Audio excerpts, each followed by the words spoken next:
Le gaslighting ou comment le pervers narcissique fragmente votre esprit pour après le reprogrammer.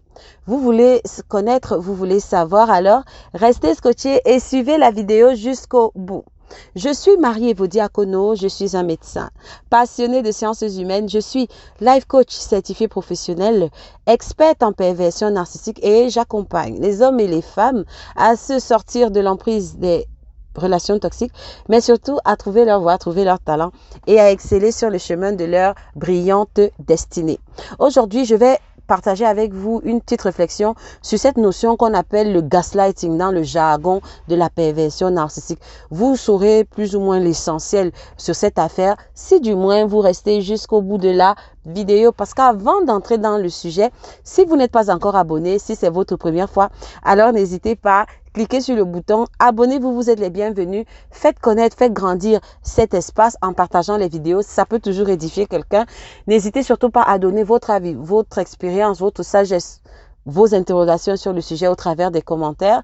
C'est toujours un plaisir pour moi d'y répondre et cliquez sur la cloche de notification afin d'être signifié de chaque nouvelle vidéo que je mettrai en ligne. Donc, le gaslighting, c'est vraiment une arme diabolique. Vraiment de toutes les armes dont dispose le pervers narcissique dans sa boîte à outils. Le gaslighting, c'est vraiment le truc de ouf, quoi. C'est vraiment du démoniaque, en fait. Et vous comprendrez bien tout à l'heure, tout de suite là, quand je vais développer. Mais n'oublions pas le rendez-vous du 28 février, la Energy Masterclass. Il reste encore quelques places, un tout petit peu quelques places. Plus besoin de vous parler de la Energy Masterclass, ça se vit. Donc, si ça vous dit d'être dans ce programme, pour ceux qui sont déjà inscrits, félicitations. Si vous n'êtes pas encore inscrit et que vous avez à cœur de le faire, dépêchez-vous, il reste encore quelques places. Et ceux qui veulent faire un pas de plus et qui désirent plutôt un accompagnement personnalisé, c'est toujours un plaisir pour moi. Vous pouvez me contacter en inbox, on pourra toujours établir un programme de coaching individuel pour vous aider à trouver la solution à votre problématique de vie. Alors, le gaslighting, de quoi est-ce qu'il s'agit? Ceux qui sont dans le monde, en fait, enfin, qui sont déjà dans l'univers de la perversion narcissique, savent déjà ce que c'est que cette notion-là. Je vais vous la développer selon une approche un peu, enfin, laissez-moi juste faire, vous me donnerez vos avis. Donc, il sera question de ça, je vais vous donner ce que c'est que le gaslighting. Et comme je l'ai dit, c'est une arme essentiellement diabolique que le pervers narcissique utilise. Et vous le saurez pourquoi bien assez tôt. Je vous dirai ce que c'est, je vous dirai comment le pervers narcissique le met en place, pourquoi il le fait, quels sont les intérêts que le pervers narcissique en tire, mais surtout quelles sont les répercussions sur vous. Et bien évidemment, si vous êtes habitué à ma chaîne, je vous donnerai des pistes et des tuyaux pour vous en sortir. Alors, le gaslighting, ça vient, il faut revenir à l'historique en fait. Le gaslighting, c'est un terme consacré en fait dans l'univers de la perversion narcissique, dont l'origine remonte justement à un film qui date des années 1940. Le titre du film, c'est Gaslight, mais l'équivalent en français, c'est Hantise. Et c'est un film en fait qui est inspiré d'une pièce de théâtre. Et donc dans ce film-là, il y a un personnage. L'héroïne en fait est une femme qui est mariée et son mari en fait va modifier la disposition de certaines choses dans la maison et va amener son épouse en fait à croire que en fait ces choses-là, ces objets n'ont pas été bougés dans leur disposition. Donc, il va amener son épouse à douter de sa perception à elle de la réalité. Donc, amener son épouse, en fait, à penser qu'elle devient folle. C'est à peu près ça la trame de fond. Et quand vous entendez gaslight, en fait, gaslight, ça vient de la luminosité, en fait. C'est-à-dire que dans le film, ce que le monsieur faisait, c'est que comme il pratiquait un ensemble d'activités qu'il voulait dissimuler à son épouse, alors ce qui se passait, c'est que pour pratiquer ces activités-là, il était obligé de réduire l'intensité de la lumière, en fait, dans les pièces de la maison. Et quand son épouse donc constatait que l'intensité de la lumière a bougé, a affaibli, alors le monsieur lui disait tout simplement que non, tu ne perçois pas bien, non, c'est faux, non, tu as mal vu. L'intensité de la lumière dans cette pièce n'a pas bougé du tout. Et du coup, la femme, elle devenait, elle se disait, mais pourtant, moi, je vois bien que l'intensité affaiblit. C'est à peu près ça, gaslight. Et alors, avant d'entrer dans les définitions de psychologie et tout, rien que ça doit déjà vous parler. Ça doit déjà vous parler. Quelqu'un qui vient, qui modifie la luminosité de la pièce, des pièces, en fait, dans lesquelles vous vivez, et qui vous dit que non, tu n'as pas bien vu, la luminosité n'a pas bougé. Hello, si vous avez été en relation avec un pervers narcissique, vous savez très bien que c'est la caractéristique du pervers narcissique et c'est essentiellement ça le gaslighting. C'est-à-dire qu'il va modifier en fait il va modifier la perception de votre environnement. Il va jouer sur votre environnement et quand vous allez le constater, il va vous dire que non, tu n'as pas bien vu, non, c'est faux, alors qu'il l'a bel et bien fait. C'est ça le gaslighting. Et donc, en psychologie, donc, on a adopté psychologie psychiatrique, on a adopté ce terme gaslight et l'équivalent en français, en fait, c'est détournement cognitif. Détournement cognitif, c'est ça. Et c'est vraiment quelque chose de, comment je peux dire ça? C'est vraiment diabolique.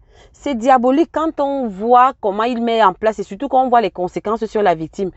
Parce que le gaslighting va fragmenter votre esprit et je vais vous expliquer pourquoi. Et ça va permettre au pervers narcissique de vous reprogrammer, de reprogrammer votre esprit et de faire de vous justement un zombie bien docile, bien dévitalisé comme il faut. Vous comprenez? Donc, comment le pervers narcissique sur le plan pratique met en place cette affaire? Alors, comme j'ai dit, il va vous amener à douter de la réalité. C'est-à-dire qu'il va, par exemple, changer l'emplacement d'un objet dans votre espace. Et quand vous allez le constater, il va dire que non, cet objet a toujours été à cet endroit-là. Et la particularité du gaslighting, c'est que il allait être tellement convaincant dans sa mine, il a une assurance quand il le dit, quand il l'affirme, qu'à la limite même vous commencez à douter de vous-même. Vous commencez à vous dire que peut-être cet objet-là a véritablement été à cet endroit-là et c'est moi qui ne comprends pas. Et puis même, il accompagne son assertion d'un acte de sanction. C'est-à-dire que si vous insistez en lui disant que non, moi je sais que l'objet-ci a toujours été là. Tu ne peux pas me dire que l'objet-ci a été changé. On a déplacé cet objet de place. Ce n'était pas à cet endroit que cet objet était. Je prends vraiment un exemple, je sais pas quoi. Si vous aviez un bibelot qui était placé, je sais pas quoi, au coin du canapé, il va le déplacer, il va le mettre au centre, sur la table. Et quand vous allez remarquer, vous allez dire que non. Qui a changé ça? Il va dire que ça n'a jamais changé, ça a toujours été là, au centre de la table. Vous allez dire que non, mais le bibelot, c'était toujours là-bas. Le gars va dire non. C'est toi qui, je ne sais pas quoi, mais je ne sais pas d'où tu sors ça. Ce bibelot a toujours été au centre de la table. Et il va vous regarder. Et si vous insistez, à la limite, il va se fâcher. Il va vous sortir un orage narcissique. Et puis, il va dire que de toute façon, toi, tu es toujours comme ça. Tu es une petite menteuse ou bien tu es un petit menteur. Et hop, il va se déconnecter. Il va vous jeter un peu à la poubelle. Là, il va vous bouder pendant quelques jours en vous martelant que tu es une petite menteuse. Alors que le menteur, c'est lui. Je ne sais pas si vous comprenez. Vous voyez donc, ça c'est un exemple que je vous donne. Un autre exemple, ça peut être que vous avez une conversation. Il vous raconte une histoire qu'il a vécue ou bien que X a vécu. Quelques minutes plus tard, j'ai dit bien quelques minutes plus tard, vous lui dites aussi que, ah oui, effectivement, comme tu m'as raconté l'histoire là, l'histoire que X a fait ça. De son air le plus innocent et le plus sérieux, il va vous dire que qui t'a raconté cette histoire-là? Vous avez dit que c'est pas toi qui viens de me raconter, tu m'as dit que tel m'a dit ça tout à l'heure là, machin. Il dit que non, c'est pas moi, tu inventes. Moi, je t'ai jamais dit ça. Moi, je sais pas d'où tu sors cette information. Vous allez tomber de nuit. Vous allez dire, mais attends, c'est pas ce personnage qui vient de me raconter cette histoire. Vous allez donc essayer de lui expliquer. Il va dire non. Et si vous insistez, ça va dégénérer en querelle. Ça va devenir un orage narcissique. Et puis, il va vous taxer de tous les noms d'oiseaux. Et pop, il va se déconnecter. Il ne va pas vous adresser la parole pendant un certain temps. Il ou elle. Ça peut être aussi une perverse narcissique. Vous voyez que je vous donne déjà 2 exemples. Ces 2 exemples-là, déjà, ça fait déjà chelou. Vraiment, c'est déjà relou. C'est du trash, en fait. Mais là où il pousse le vice, le pervers narcissique, et là où je dis que c'est véritablement diabolique, c'est que le pervers narcissique peut aller jusqu'à poser des actes, justement, et vous imputer la responsabilité de ces actes-là. Je prends un exemple banal. Il vous trompe, il chope une infection sexuellement transmissible, qu'il vous contamine.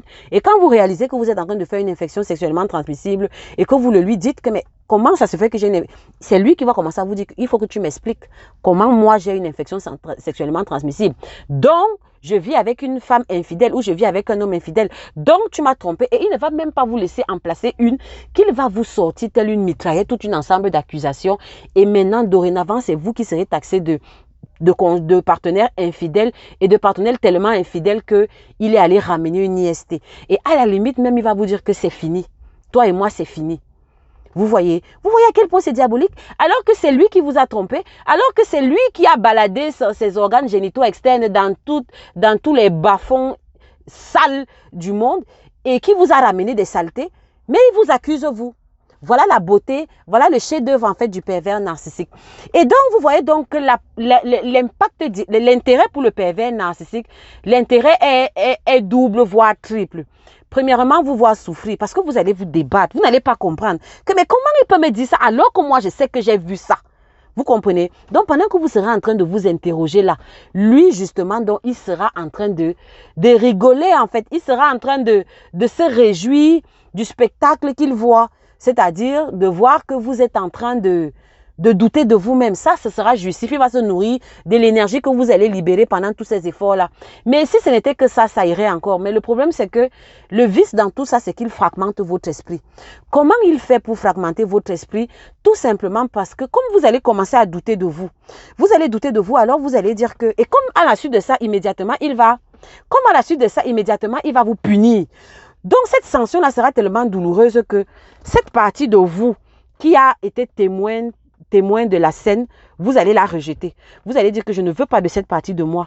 Cette partie de moi, non seulement elle n'a pas bien vu, elle n'a pas bien saisi la situation, mais en plus, elle a été punie. Donc, cette partie de moi-là ne m'apporte que du mal. Donc, je ne veux pas de cette partie de moi. Donc, vous allez rejeter une partie de vous. Donc, ça va faire comme un détachement, ça va se détacher. Et imaginez donc le nombre de fois qu'il vous fait ça. Ça veut dire que petit à petit, vous allez vous émietter, c'est-à-dire en petits morceaux. Votre être, vous-même, vous allez commencer à vous émietter, à détacher des petits morceaux de votre être intérieur. Vous voyez un peu à quel point c'est vicieux. Et ça rejoint dans la théorie du diviser pour mieux régner. Parce que comme vous êtes maintenant divisé à l'intérieur, vous êtes divisé, donc vous êtes affaibli. Vous êtes maintenant à l'intérieur de vous fragmenter des petits morceaux de vous-même qui ne se font pas confiance entre eux. De bons petits morceaux, là, vous êtes fragmentés. Et quand vous êtes donc comme ça maintenant, il peut donc maintenant vous reprogrammer. C'est-à-dire que chaque petit morceau de vous qui s'est fragmenté, il va donner un petit nom. C'est-à-dire là, ce sera la menteuse ou le menteur. Là, ce sera l'infidèle. Là, ce sera la méprisante. Là, ce sera la hautaine. Là, ce sera la sale. Tous les noms d'oiseaux qui peuvent exister. Donc, vous qui êtes venu en relation étant entier dans votre personnalité, maintenant, vous allez avoir des petits bouts de personnalité, mais qui portent des noms péjoratifs, qui portent des noms, en fait, qui diminuent votre valeur. Je ne sais pas si vous voyez. C'est pour cela que vous êtes comme un petit zombie, en fait, si vous comprenez très bien, au grand plaisir du pervers narcissique. Et le pire dans tout ça, c'est que vous allez finir par vous identifier à tout ça. De façon inconsciente, ça va aggraver votre culpabilité. Vous allez vous sentir coupable et puis ça va devenir un peu comme votre identité. Ça va un peu comme vous coller à la peau. C'est-à-dire que chaque fois que vous allez venir sur la table du libre-échange avec ce pervers narcissique, vous venez déjà en infériorité dans les rapports. C'est-à-dire dans votre tête, vous venez déjà en vous disant dans la tête que ah, je suis une petite menteuse. Ah, je suis quelqu'un qui est sale. Ah, je suis un infidèle. Alors que vous voyez bien que vous n'avez aucun élément qui prouve que vous l'avez été. Mais vous finissez par l'accepter, vous comprenez. Donc, vous voyez à quel point c'est dangereux, c'est diabolique parce que il vous colle une personnalité qui n'est pas la vôtre. Il vous colle une personnalité qui n'est pas la vôtre, mais il vous émiette à l'intérieur. Donc, vous devenez un ramassis de quelque chose qui ne ressemble à rien. C'est pour ça que quand vous regardez vos photos, vous voyez que vous ne ressemblez à rien, vous comprenez. Donc, voilà à peu près le gaslighting. Et pour les pistes, je pourrais développer dans d'autres vidéos, mais pour les pistes, ce que vous devez savoir, c'est que la première des choses pour le gaslighting, si vous avez compris la base de tout ce que je vous ai expliqué, c'est que vous devez comprendre à la base que c'est quelqu'un qui est foncièrement malhonnête. C'est le fils du diable en fait. Et le diable vient pour faire quoi? Pour voler, égorger et détruire. C'est ça que la Bible est caractéristique de l'ennemi. Quand la Bible nous parle du diable, qu'il est menteur. Quand il parle, il ment de son propre fond. Et puis il vient pour égorger, voler et détruire. Donc, quand vous êtes en relation avec un pervers narcissique, sachez que tout ce qu'il met en place, c'est justement pour voler votre identité, pour égorger votre identité et pour vous détruire en vous émiettant de l'intérieur et en vous collant sa personnalité sale et tordu, vous comprenez? Et c'est ce qu'il fait avec le gaslighting. Vous devez déjà saisir ça. Ça veut dire que première des choses, vous devez apprendre à ne pas douter de ce que vous avez vu, de ce que vous avez entendu, bref, de ce que vous avez perçu de la réalité. Ça, c'est un travail que vous allez apprendre à faire avec vous-même, sur vous-même. Personne ne va faire ça. Ça, c'est la première des choses. Je vous donne juste les grandes lignes. Je pourrais approfondir après. Donc, premièrement, on ne doute pas de ce qu'on a vu. On ne doute pas de ce qu'on a entendu. Deuxièmement, quand il vous a déjà fragmenté, quand il vous a déjà reprogrammé, là, il y a un autre protocole qu'il faut mettre en place. Parce que ce n'est pas simplement le fait de dire que je crois en moi qui va résoudre ce problème. Non. Quand il vous a déjà fragmenté, il faut mettre en place un protocole pour réassembler votre personnalité et pour renommer votre personnalité, votre esprit. Tu n'es pas une menteuse, tu n'es pas une infidèle, tu n'es pas une mauvaise personne. Tout ça là, c'est lui qui est ça. Tu comprends? Tu dois mettre en place un processus pour te renommer. Et la troisième des choses, je ne le dirai jamais assez. Vous comprenez pourquoi j'aime toujours à dire qu'on ne marche pas avec un pervers narcissique. Ça ne vaut pas la peine. Le jeu n'en vaut pas la chandelle. Le jeu n'en vaut pas la chandelle. On ne marche pas avec un pervers narcissique. Parce que regardez, il vous amène à douter de votre esprit. Vous allez marcher maintenant, vous n'aurez pas confiance en vous-même. Imaginez, vous vivez avec quelqu'un de comme ça. Ça veut dire que quand vous sortez dans la société, comment vous allez impacter? Si en toi-même tu n'es pas un, si en toi-même tu es fragmenté dans ta personnalité et tu as beaucoup d'identités négatives, tu seras comment? Ça veut dire que au niveau professionnel, par exemple, tu vas passer inaperçu. Tu vas passer inaperçu parce que tu manqueras de confiance en toi-même. Mais pire, tu manqueras d'amour en toi-même puisque tu vas rejeter toute cette petite partie de toi qui l'aura fragmenté. Tu vas les détester. Donc, tu vas te détester toi-même et tu vas attirer donc forcément en toi d'autres pervers narcissiques, d'autres situations qui vont seulement t'amener encore à te détester. On ne marche pas avec un pervers narcissique. Et sur ce, je vais vous laisser avec cette note-là. Je pourrais développer après dans d'autres, mais je voulais déjà que vous ayez un tableau global de ce que c'est que le gaslighting. Et la dernière des choses que je voudrais vous dire, c'est que c'est quelque chose de véritablement démoniaque. Ne vous amusez pas avec. Quand il fait ça, il le fait avec des énergies sataniques derrière. Il ne fait pas ça rien qu'avec son énergie humaine. C'est pour cela que ça a cet effet aussi dur sur vous. Vous comprenez? Et quand ça vous craque de l'intérieur, là, quand ça vous fragmente, il y a des petits démons, là, des petites entités, des énergies du chaos qui s'associent à ça et qui se collent à vous. C'est pour cela qu'une fois qu'on a été fragmenté, il y a tout un protocole et la base de ce protocole-là, c'est le spirituel. Vous devez vous reconnecter à la source. Il faut que Dieu, par sa présence, pulvérise ces entités qui se sont attachées à votre personnalité et vous reconstitue en une seule personne. Vous allez faire votre travail, mais le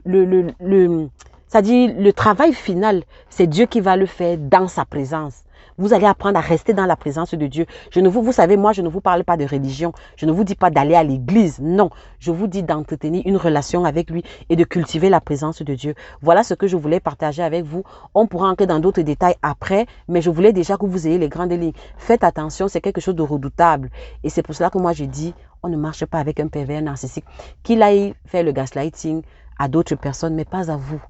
Vous devez faire tout pour rester un. Comme on dit, to be whole, être entier, être authentique, mais surtout garder votre saveur, garder votre identité. Vous comprenez? Voilà ce que je voulais partager avec vous. Donc, j'ai hâte de lire vos commentaires. On se retrouve pour une prochaine vidéo. L'Éternel vous bénisse. Je vous aime. Ciao.